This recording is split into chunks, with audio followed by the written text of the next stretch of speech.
हाँ, तो हमारे प्यारे बच्चों, अभी तक मैंने द्विघात समीकरण में आपको गुणनखंड करना, द्विघात समीकरण क्या होता है, द्विघात है या नहीं, द्विघाती सूत्र यानी श्रीधराचार्य सूत्र से हल करना, पूर्ण वर्ग बनाकर हल करना, इन सब चीज़ों पर बातें किया।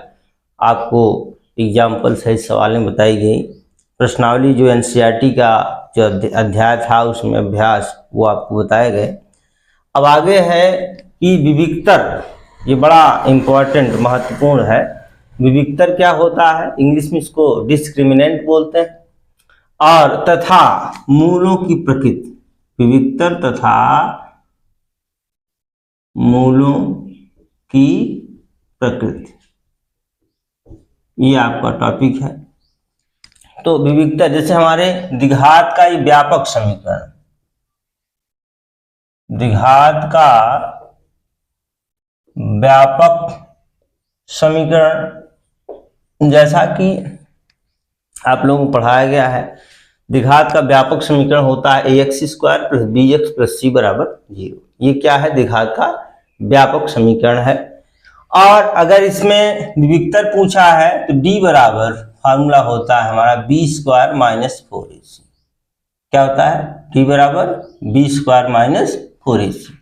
ये विविक्तर है। जैसे प्रश्न पूछा जाए कि जैसे 2x² - 4x धन 3, जैसे एक प्रश्न हो गया 2x² - 4x धन 3 बराबर 0 का विविक्तर बताइए। विविक्तर बताइए। एक क्वेश्चन आप समझा दे रहे हैं और एक अगर बढ़िया समझ में आ गया तो जितने प्रश्न है विविक्तर के आप सब लगा लेंगे।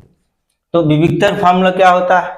अगर इस तरह सवाल समास समीकरण दिया है x² + bx + c = 0, इस तरह दिया है तो आप विविक्तर निकाल सकते हैं d बराबर b² - 4ac।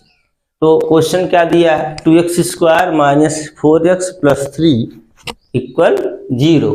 तो पहले इसकी ये जो समीकरण है इसकी हम तुलना इससे करेंगे, इससे करेंगे, यानी कि इसकी तुलना किससे करेंगे? जैसे 2x² है -4x + 3 = 0, इसकी तुलना हम कर लेंगे ax² + bx + c = 0 से तुलना करने पर। अब इससे तुलना करेंगे। एक देखिए, एक जगह क्या है 2 है, बी जगह क्या है -4, सी जगह क्या है 3। a बराबर 2, b बराबर -4, c बराबर 3। देखिए माइनस है तो इसको हम जरूर लिखेंगे, कंपलसरी है माइनस लेना।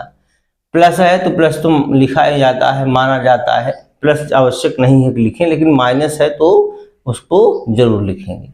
हमें निकालना क्या है? क्वेश्चन कहा है विविक्तर ज्ञात कीजिए। विविक्तर फार्मूला क्या होता है? d बराबर b² - 4ac। अब यहाँ पे इसका मान वैल्यू रखेंगे हम, b की वैल्यू कितनी है -4, तो -4 का स्क्वायर, -4 इंटू a की वैल्यू कितनी है 2 गुणे c की वैल्यू कितनी 3। अब हल कर लेंगे, माइनस का वर्ग प्लस 4 चौक 16, माइनस यहाँ 4 दूनी 8 त्रिक 24। अब 16 में से -24 है, आसमान चिन्ह घट जाता है, बड़े अंक का चिन्ह लग जाता है, तो 24 में से 16 हम घटा देंगे, कितना जाएगा -16 4 20 4 24 यानी कि 8, -8 ही हमारा उत्तर है। अब ये देखिए ऋणात्मक आया है। अगर इसी में अब कहा गया विविक्तर बताइए, अगर हम क्वेश्चन को बढ़ा दें, विविक्तर बताइए और मान लीजिए प्रकृति भी बताइए, यही क्वेश्चन बड़ा कर दें, विविक्तर बताइए तथा प्रकृति भी बताइए, यानी मूलों की प्रकृति क्या है उसको बताइए।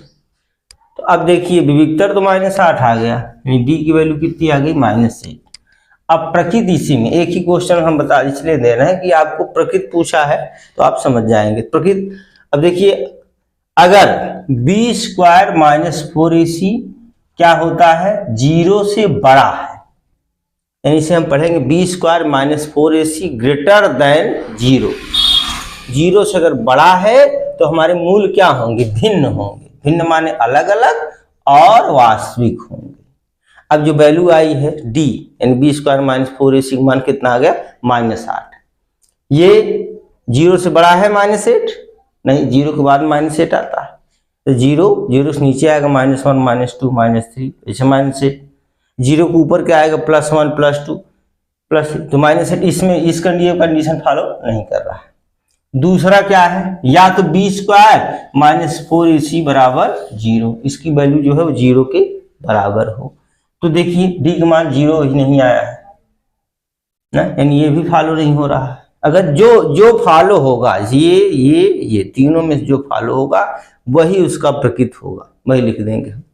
तीसरा देखते हैं B square minus 4ac less than 0 मतलब 0 से छोटा। बी स्क्वायर माइनस 4ac 0 से छोटा है, यहाँ देखिए ये कंडीशन फॉलो हो रही -8 है 0 से छोटा है, तो अर्थात कोई वास्तविक मूल नहीं होगा।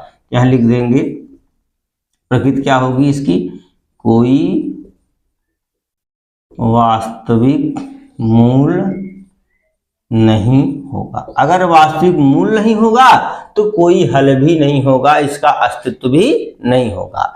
अगर बराबर है तो अस्तित्व है, इसके मूल आएंगे। भिन्न अलग अलग हैं, वास्तविक हैं तो भी इसके मूल आएंगे, यानी अस्तित्व में है, यानी ये दोनों अस्तित्व में होंगे और इनका हल होगा, इसका कोई हल नहीं होगा।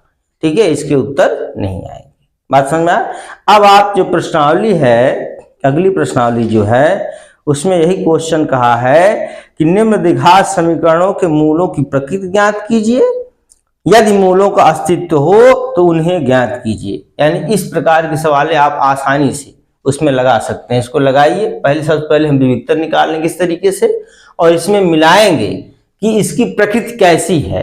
प्रकृति माने इसमें हम देखेंगे कि अलग अलग वास्तविक मूल है, भिन्न वास्तविक मूल है या बराबर वास्तविक मूल है, कोई वास्तविक मूल नहीं है। इस प्रकार से हम इसमें मिलाएंगे और मिलाने के बाद अगर आता है, अगर हमारे वास्तविक मूल होते हैं, बराबर वास्तविक मूल होते हैं तो उसको हल करना पड़ेगा।